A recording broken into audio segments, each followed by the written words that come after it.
Welcome to the Booktopia podcast. I'm Joel and I'm here with Turia Pitt to talk about her new book, Happy. Thanks so much for joining us. Thanks so much for having me, Joel. It's really good to speak with you. It's always a bit strange to do these podcasts remotely, as we used to do them all face to face, and I'm sure we would have had you in, but it's a very different experience.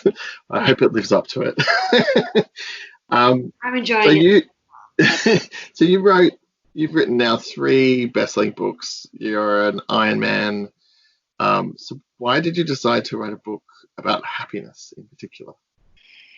It arose because I was getting a lot of questions from people about like how I'm so happy and how I've managed to rebuild my life. And I think they were also interested in the fact that I'm still so happy despite having gone through this really incredibly traumatic and hard experience.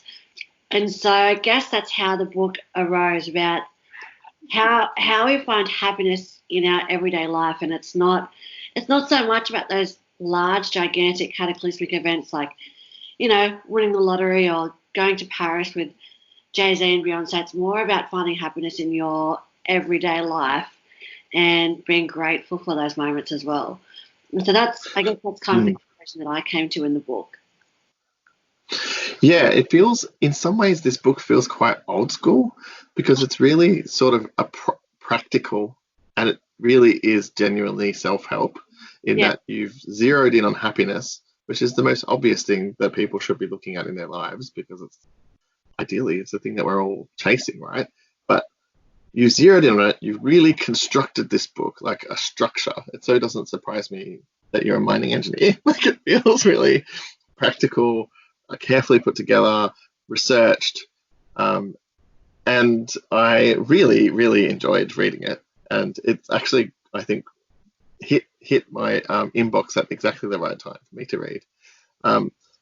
Do you think that your background and your experience helped with that? Like, you seem like a very not a very woo-woo person.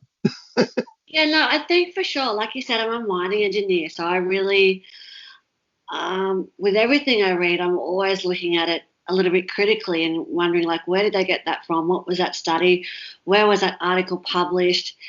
And I think, being an engineer really helped me with my recovery because I was able to remove myself from the process and look at my recovery in a really logical and rational manner, which, it does come across as being a little bit cold-hearted, but I think in a way it was really beneficial because I could see if I do X, then I'll have Y as a result. And if I do this, then I could try and improve, my flexibility or my stretching or the softness of my skin.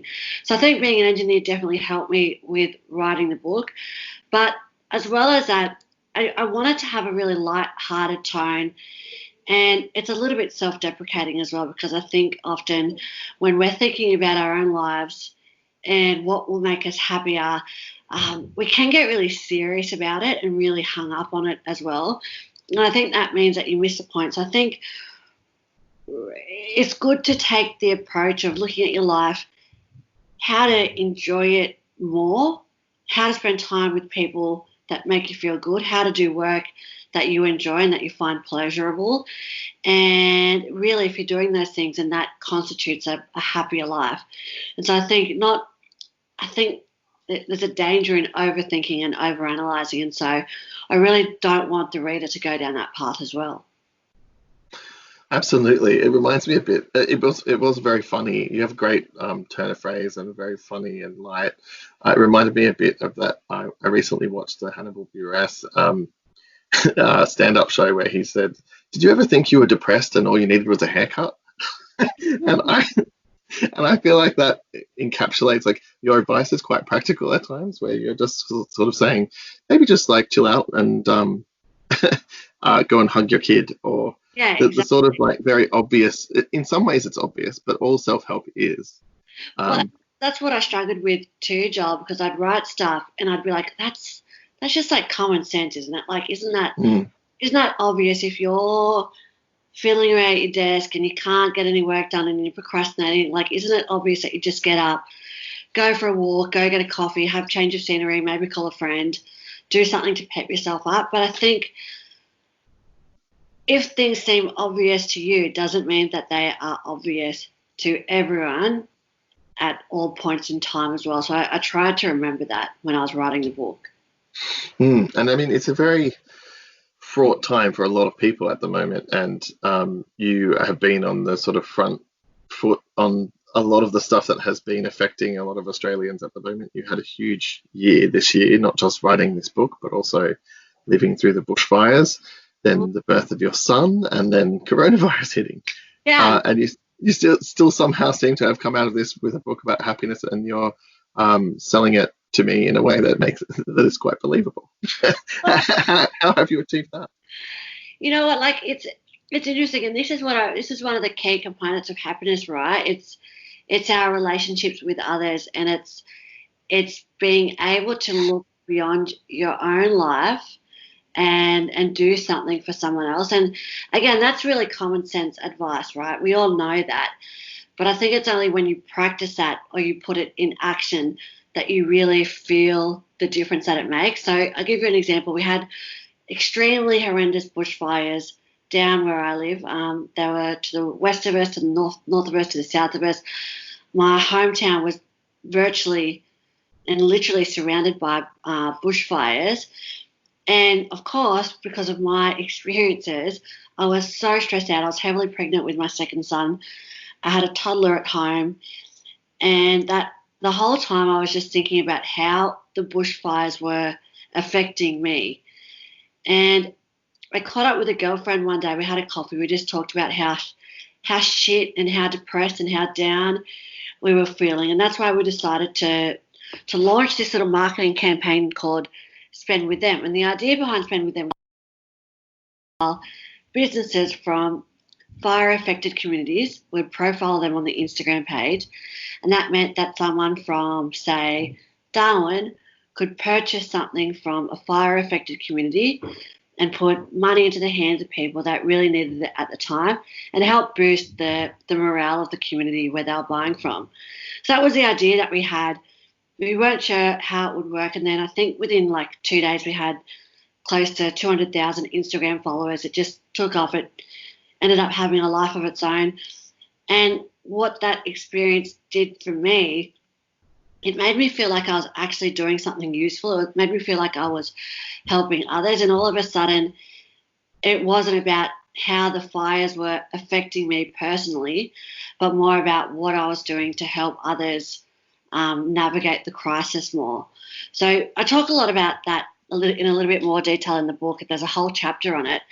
But I really think showing kindness to other people in whatever way we want to, whether that's campaigning on behalf of Amnesty International or, making a meal for your neighbour, I think doing those little acts really does help us with our happiness tremendously.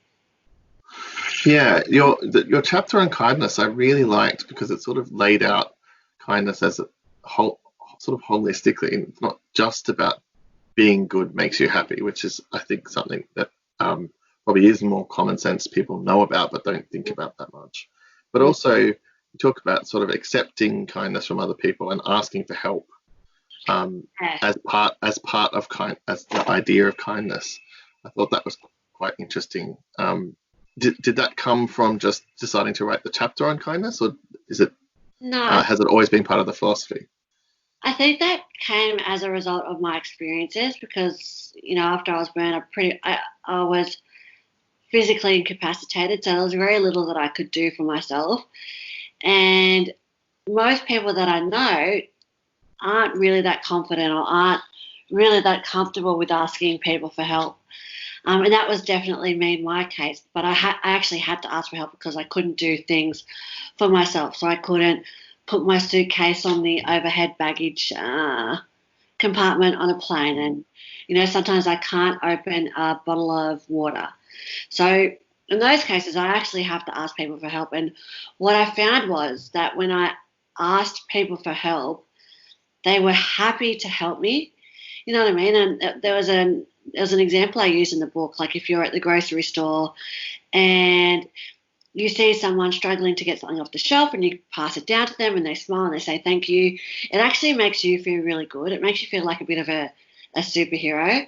So I think that's really important when you're asking someone for help. You're giving them the chance to do something really useful for you. And yes, that's a little bit of what I talk about in the chapter.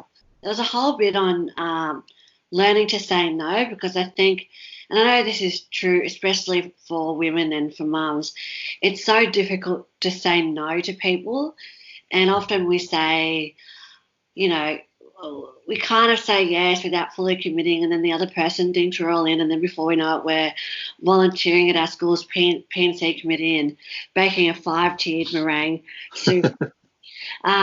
And so I give a lot of strategies on how to learn to say no, and one of them is just quite simply, often we say yes to things because we think the event is like ages away, and I'm sure, Joel, you might even be guilty of doing this sometimes, you know, when you get asked to do something and it's like, oh, absolutely. Yeah, I'll do it. And then before you know it, the date is imminent. It's in a couple of days, and you're thinking, why did I say yes to doing this thing? So I just say, like, imagine the event you're being asked to do is on in 2 days' time. Would you still want to do it? And a lot of the times, we'll if it's not something that's aligned with our values and how we want to be spending our time, we'll say no. Yeah, that's a really interesting way of thinking about it. It reminds me of a friend of mine once told me that, you know, when you have tickets to an event and then the day comes and you really just don't want to go, they said, would you pay that money not to go, the ticket that you bought? And if you would pay that money to not go, then you shouldn't go. And I think, yeah. You know, like, I know it's a bit different. It's that sense of like prioritizing your time as being and what actually is valuable to you in the moment. Yeah. I mean, though, I also know, like, so for example, I was down in Melbourne and a mate sent me a text. She said, oh, like, do you want to see the Harry Potter show? And I looked it up, and like, it was expensive. It went over 2 nights. I mean, meant I'd have to stay in the city, and there's all of like these logistical complexities surrounding why I shouldn't go to the Harry Potter show with my girlfriend.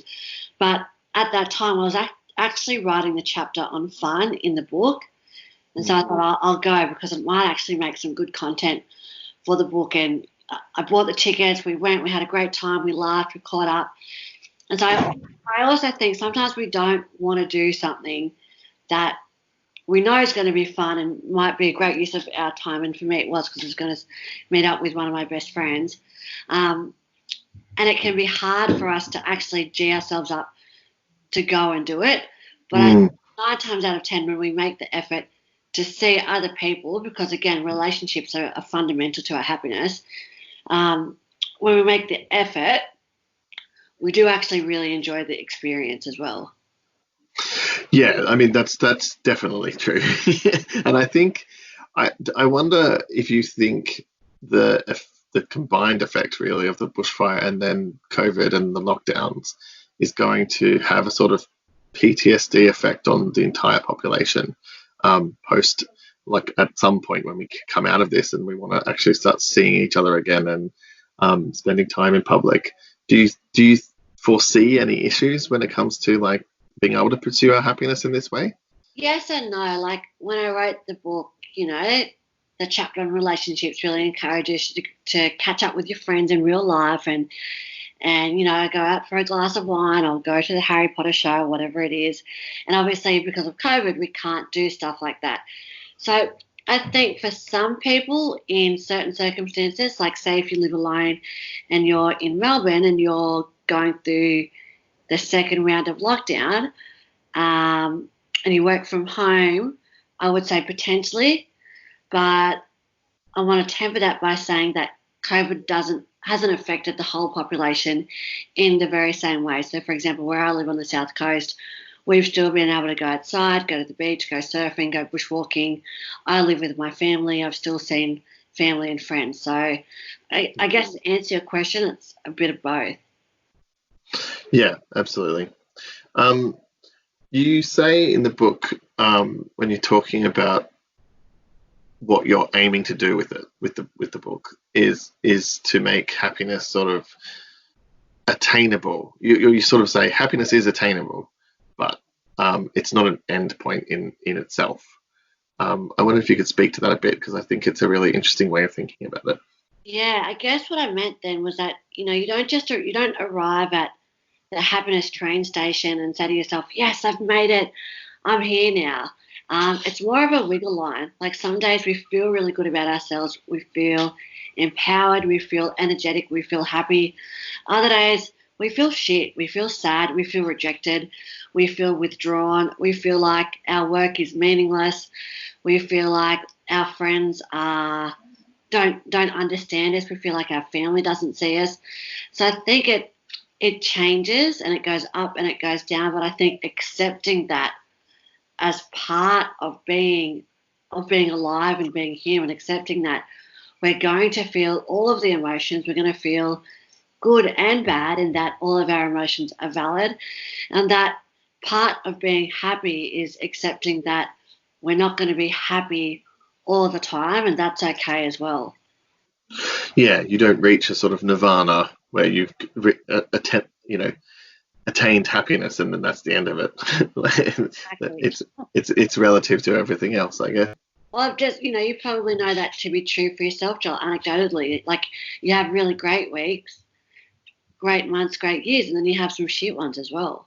Absolutely.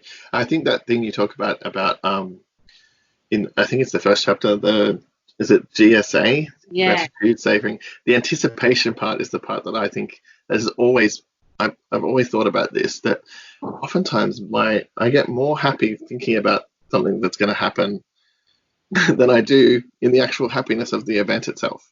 Yeah. Like I actually get more from it when I'm anticipating it.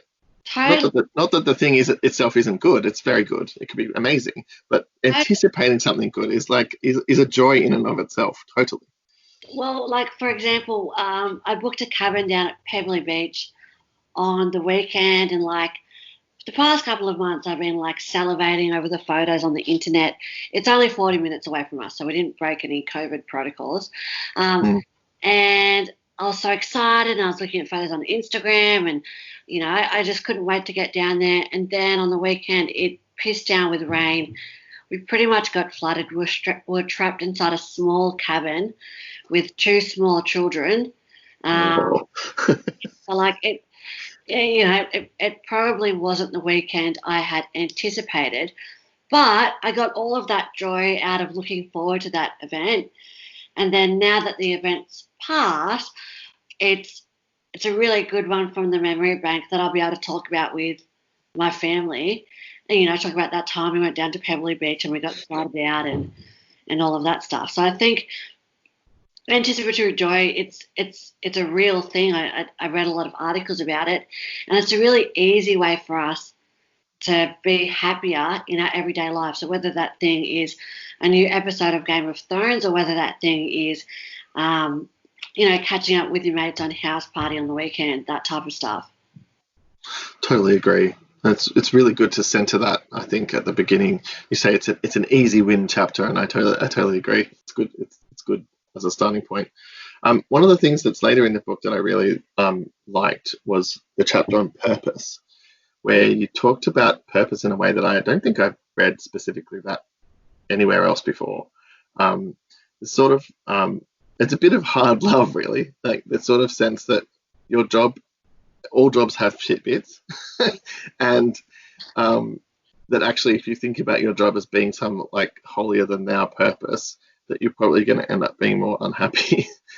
That actually I think what you say is that making progress and caring for others and caring about what you're interested in are the things to think about when it comes to purpose. And I thought that was a really, really practical way of thinking about it. I wonder if you could expand on that, where that came from.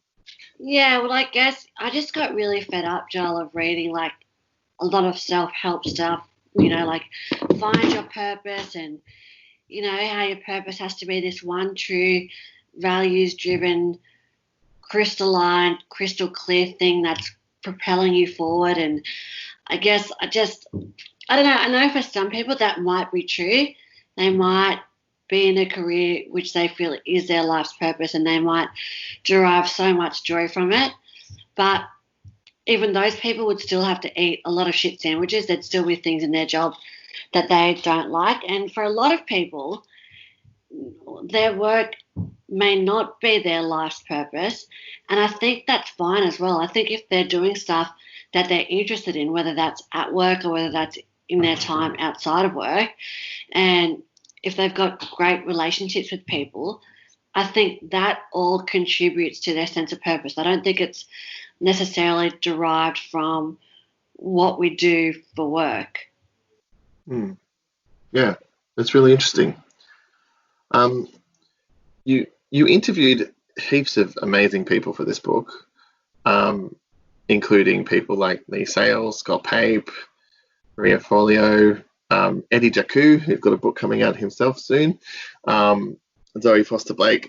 Is there anyone that or any piece of information that was passed on to you that you just felt like crystallized something for you that you hadn't thought of before, or any piece of advice that you would pass on, or from those interviews? I think the interview with Zoe Foster Blake I really loved, because I'm a huge fan of hers, and I have been for quite a few years, and it was interesting to talk to her about this concept of self-love, because I think that to be happy, it is necessary to love yourself, but not necessarily all of the time. And just because you like to, so I think you do need to, love yourself and be proud of yourself, but it's okay to be down on yourself and be disappointed in yourself as well. But I also think the idea of self-love is interesting, because you can love yourself, warts and all and flaws and all, but that doesn't mean that you still don't want to make progress on whatever it is that you want to make progress on too. Just because you want to improve something about yourself, whether that's your fitness or your finances or your career, doesn't mean that you don't love yourself now currently. Yeah, it reminds me of what you say about gratitude as well, that just because you're grateful for things doesn't mean you don't want things to change. No, exactly. And like, gratitude is a great place to start from. It's an awesome way to start your day. It helps you to cultivate a positive mindset. But just because you're grateful for your life how it is now doesn't mean that you're not allowed to be wanting to improve your career, or wanting to be writing a book, or wanting to go train for a triathlon. They're not mutually exclusive. Yeah.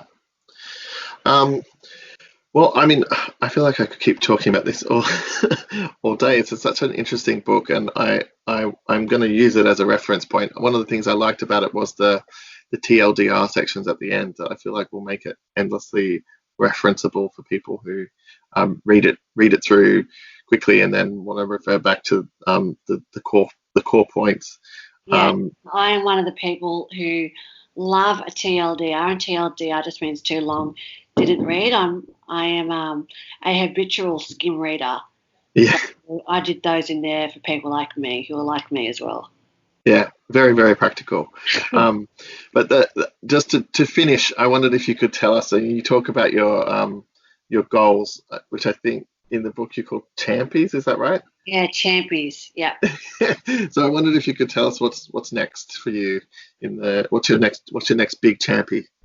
Well, the next big champion, I pretty much finished editing and revising the book only a couple of months ago, and in the book, Joel, you'll notice there was a section on savouring, and savouring is about when you achieve something really big for yourself, whether that's finishing a book or developing a course or doing a house reno or whatever it is to you. I think there's a really crucial step that we often miss, and that's the step of savouring. And savouring is just relishing and enjoying and savouring in your past successes. So right now, I'm still very much in the savouring mode. Oh, that's fantastic, and good advice for anybody too. Thank you so much for taking the time to talk to us. Wow. It's a fantastic book, and we're really excited to work with you on getting it into as many hands as possible. So you can get it from booktopia.com.au. Happy? Turia Pitt. Thanks so much for joining us. No worries. Thanks so much for your time. Appreciate it.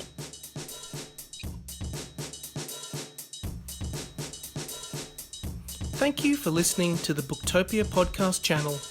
Don't forget, you can subscribe to us on SoundCloud and iTunes for free and get access to hundreds of author discussions, book analysis pieces and more. Or, if your eyes need a workout, head to Booktopia TV on YouTube. Don't forget, for all books featured in this podcast and for access to a whole bunch of other fun content on our blog, head to Booktopia, Australia's local bookstore, at booktopia.com.au.